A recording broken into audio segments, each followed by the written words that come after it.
maqsadimiz ham ochko olish. Biz holatimizni yaxshilashimiz kerak.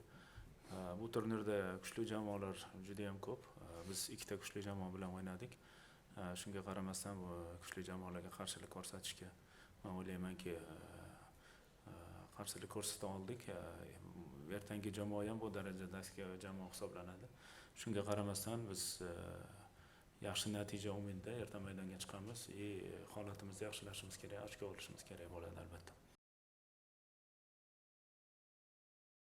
Ertangi bo'lajak o'yinga jamoamiz tayyor. Ertangi o'yin ikki jamoa uchun ham qiziq va qiyin bo'lishi aniq. Biz ham bu yerga ochkolar olamiz degan umidda kelganmiz. O'yin ikki jamoa uchun qiyin bo'ladi degan umiddaman.